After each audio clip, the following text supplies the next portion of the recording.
So now moving to chronic diabetic complications, where you have macrovascular complications. So one of the biggest complications you see in a diabetic individual, macrovascular meaning where your big blood vessels are affected, okay, like your arteries, all right, arteries, veins, things which you can, easily see your arteries over here, all right. So macrovascular complications include metabolic syndrome secondary to insulin resistance. Metabolic syndrome is a cluster of disease which has dyslipidemia, hypertension, atherosclerosis. Hypertension, one of the reasons for hypertension in a diabetic individual could be because of magnesium deficiency. Atherosclerosis could be because of inflammation as well, secondary to insulin resistance. Just remember, one of the most common macrovascular complication in a diabetic individual is metabolic syndrome, or else they may independently have dyslipidemia, hypertension, atherosclerosis as well. I'll be going through the macrovascular complications in further detail. What is microvascular complication? Microvascular complication is when you have glycosylation of your small blood vessels. So you have tiny capillaries, okay? So like similarly to the concept of heart, you know how when you have fat layers, plaque, okay, or fatty streaks, when you have plaque in your artery, it clogs your artery, right, in simple layman terms. And that is when you have your fat buildup in your artery, and therefore you have a heart attack, right? Similarly, glycosylation of blood vessels means you have glucose molecules which are accumulated in your small fine capillaries, all right? So in your microvascular capillaries, okay, which you need a microscope to see, therefore they are microvascular, you have accumulation of glucose molecule, and this is called as glycosylation of blood vessels. So when you have tiny capillaries, say in your fingertips, which gives you these sensations, therefore you can feel something when you are rubbing your fingers, all right? So there are microcapillaries over here, okay? Now, when these microcapillaries are glycosylated, when they are glycosylated, then what happens? Your sensation is numbed. When your sensation is numbed, even when you cut your finger, you may not feel the pain because you don't have that pain sensation, okay? All those microcapillaries, they are clogged. In layman term, they are clogged because of glucose.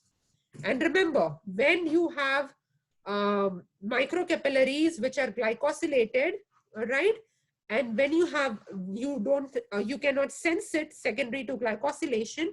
Now when you have a cut, and when that cut is exposed to the environment, bacteria love glucose, they will infest it. You will have sepsis. If sepsis is not taken care of, that will go into gangrene, and gangrene may require amputations. Make sense? You see how all of this is connected? Okay. So now we'll go through various microvascular complications, but remember the underlying cause being glycosylations of your small blood vessels. Okay, so the first microvascular complication which is seen in a diabetic individual is nephropathy. Okay, so what is nephropathy? Nephrons are the cells of your kidney. Okay, therefore nephro, okay, nephro meaning cells of your kidney, nephrons. Nephropathy, okay, so nephropathy is when you have impairment of your kidney cells. Okay, so when you have glycosylation of your kidney cells, nephrons, then what happens? The first symptom which you see is microalbuminuria, meaning you have small size protein loss in your urine. See, healthy individuals like you and me will not lose protein. Protein is such a valuable nutrient to the body. The only thing which has nitrogen, only nutrient which can help in the building of your muscles, in generating of your cells. Okay, carbohydrate and fat cannot do that. All right, they have other important functions.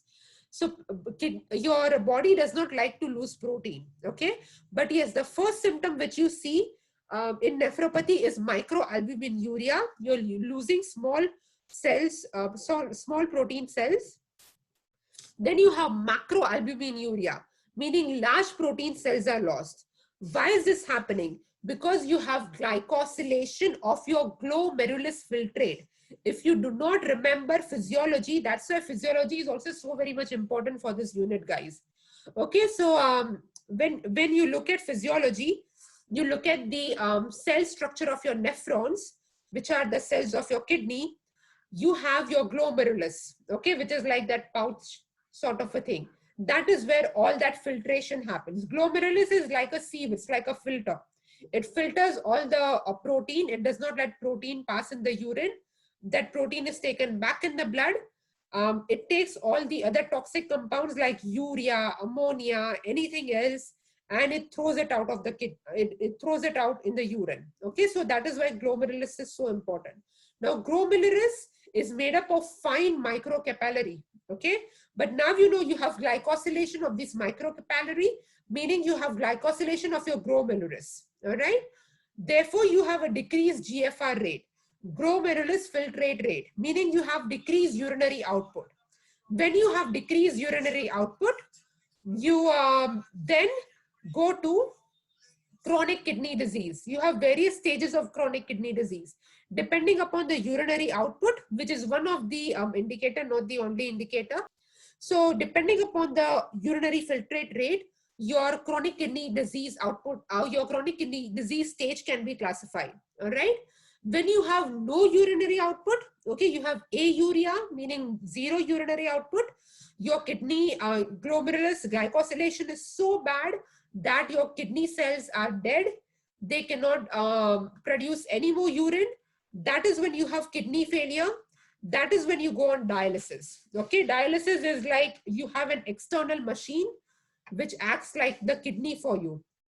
Basically, what's the function of kidney? To purify your blood, to take all the crap from your blood and to throw it in the urine. When your kidney cannot do that, the machine will do it for you. Of course, it impairs your quality of life. That's not natural. And it's very painful as well because you have catheters inserted in. Okay, so basically just a general overview. In these individuals who have diabetic nephropathy, they may be advised a low protein diet because they do not have sufficient kidney capacity to process and eliminate the ammonia converted into urea and throw it out as urine. Okay, and you know protein is all about ammonia. All right, so the nitrogen group converted into ammonia and then urea. When you don't have that capacity, you cannot when your kidney capacity is lost, that is when you go on a low protein diet. These individuals will also have a low potassium diet. Why? Because the kidney functioning is impaired. You're not throwing out the electrolytes. Remember the basic thing which you learned in food science: excessive amount of electrolytes can be thrown out in the urine from the body. Okay, so the excessive amount of electrolytes are like your sodium, potassium, magnesium. All of these are thrown out in the from the urine. Okay, but unfortunately your kidney filtration function is lost in nephropathy. So then what happens? You have less excretion of potassium. You have high potassium in your blood. Very high potassium in the blood is very scary because it leads to hyperkalemia. Okay, so hyperkalemia meaning high potassium in the blood, which can lead to myocardial infarction, MI. Okay, so heart attack basically. Okay, because when you have high potassium, it impairs your functioning of your heart muscles, and this can lead to heart attack. Okay, so you don't want that. So individuals with nephropathy, they are on a low protein diet, they are on a low potassium diet, they are even on a low phosphorus diet. Okay, there are many other factors to consider in nephropathy when you are say planning medical diets for these individuals. So yes, low phosphorus in diet. Again, why? Because as I said, your body cannot throw out the excess amount of phosphorus via urine. So what is this excess phosphorus in the blood? If you have excess phosphorus in the blood, what will happen? It will leach out calcium from the bones. Okay, therefore it will lead to osteoporosis, and all that extra calcium which is floating in your blood, it will start settling down into your blood vessels, into your soft tissue, and therefore it will cause calcification of soft tissue. This is again what I spoke about when I was talking about magnesium and diabetes in the earlier slides. Okay, and that is why it is not favorable. So that's why you have a low phosphorus diet as well. Of course, one of the main medical management which you do in this is they are on diuretics. All right, that is if the kidney is functioning. If the kidney is not functioning, you can't do anything. Then it is just dialysis, meaning ayuria, when you have ayuria. Okay, but yes, they have a very delicate medical management. I'll go on to retinopathy. So now retinopathy, as the name suggests, retino meaning eyes, okay, retinopathy. So when you have glycosylation of the microcapillaries in your eyes happening, that is when you have retinopathy, okay. So the first stage of glycosylation of microcapillaries in your eyes is called as glaucoma, okay. Glycosylation of the existing blood vessels in your eyes, that is called as glaucoma, okay. When you have these glucose settle down in the blood vessels of your eyes, these blood vessels, they start swelling, okay, because they want to increase their surface area. Because there is so much of glucose settling down in them, they do not have sufficient space for the blood to flow in the flow, all right, or from one side to the other end, okay. So that's why these blood vessels, they start swelling. This is called as aneurysm, okay, meaning you have swelling of blood vessels, all right. First stage is glaucoma, glycosylation of your blood vessels. This results in aneurysm, which is swelling of your blood vessels. Then what happens? The blood vessels can only swell up to so much point. Then you may have breakage of these blood vessels. This is called as hemorrhage. Okay, so blood vessel hemorrhage. So when your blood vessels inside your eyes, they break, okay, then these individuals, generally they complain of seeing black spots when they are looking at things. So when they are looking at things, they may see black spots in their vision. These black spots are basically blood patches because their blood vessels are breaking, okay. And therefore what the reflection, what they see in their retina is those blood vessels which are breaking. So they are blood spots, okay. Then what happens? The blood vessels which may say, for example, break, they may die at the end. Or even if they are not broken, because of so much of glycosylation of the blood vessels, there is no nutrient and oxygen flowing to the other end, because there is so much of glucose deposit in the between. Therefore these blood vessels may start dying. So the blood vessels may start dying because of glycosylation in itself. The blood vessels may start dying because of hemorrhage as well. And this leads to necrosis, meaning death of the blood vessels, death of the cells, okay. And because these existing blood vessels are dying, then you have new blood vessels or microcapillaries which are forming in your eyes. This leads to a big wire mesh, okay. And these microcapillaries, they are just say they are just developing anywhere and everywhere, okay, to bring some blood supply into your eyes. This creates a big wire mesh, okay. And this wire mesh becomes so dense finally that it covers your vision, and therefore this can result in blindness. So diabetes can result in blindness because of glycosylation of the blood vessels, okay. All right, then you have neuropathy, which is when you have glycosylation of your nerve endings, of your neurons. So neurons are the cells of your brain, okay. So when you have glycosylation of your cells of your brain happening, the nervous system will get affected. Always remember, nephrons and neurons cannot be regenerated in humans, okay. Right now our stem cell technology is not that advanced that we can regenerate naturally, organically, the stem cells of our brain and of our kidney. So once they are dead, they are gone forever, okay. So yes, in neuropathy, you have glycosylation of your neurons happening. When your neurons are glycosylated, your nervous system gets affected, meaning your autonomous nervous system will get affected, meaning your sympathetic and your parasympathetic nervous system will get affected. Okay, therefore, you will start losing sensations in your hand and feet. You will have pin pricking sensations as well, okay, at times. But basically, no sensation, meaning high risk of cut, wounds, which could be ulcerated, and this can turn into sepsis, gangrene, amputation, okay. So yes, and guys, because you have because you have glycosylation of the nerve impulses, even your heartbeat may be affected, and this can result in silent myocardial infarction, MI, okay, because your cardiac nerve impulses is impaired, all right.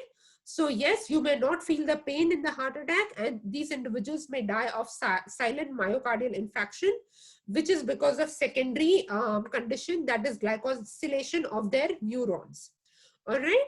And guys, glycosylation of your GI system, okay, the neurons which is surrounding your gut, as I said, the There is a neuronal system which is surrounding your GI tract that gets glycosylated. That is when you have conditions such as gastroparesis. All right. So now when you have glycosylation of the nerve endings of your reproductive organs, that is when you have all these sexual dysfunctioning happening, such as impotence. All right. Oh, so yes, I covered it over here. So yes, gastroparesis happens because you have glycosylations of the nerve endings of surrounding your GI tract. Therefore, you have that delayed GI emptying, which I explained over there. And thus the symptoms are nausea, vomiting, bloating, constipation, diarrhea, things like that, because the food is not being taken from the stomach into the intestine naturally. The peristaltic movement is lost. Okay, the food is just dumped in the stomach and it's just sitting over there. Therefore, you feel nauseated, vomiting, constipation, diarrhea, bloating, and all of that. Okay. And then the medical management is medical nutritional therapy. I talked about this in brief: small frequent meal, low fiber diet, low fat diet. All right. So all of that applies over here. Then you have medications like anti-nausea medication you may take, but these medications are more to address the symptoms rather than the root condition, the underlying condition. Okay, one of the things which is done is also enteral nutrition. You even have surgical, say, management. So one of the surgical management is where you have electrodes which are inserted in your stomach. So they give a small little electric shock. So the stomach will start its peristaltic movement. But as I said, you know that electric shock is generally given naturally by your nerve impulses. So basically, as you know, what does your neuron do? It transmits neurotransmitters. What are neurotransmitters? These are chemical impulses. These are like small little electric waves which are going throughout your body, right? That's why you can move your hands, legs, and your body is functioning.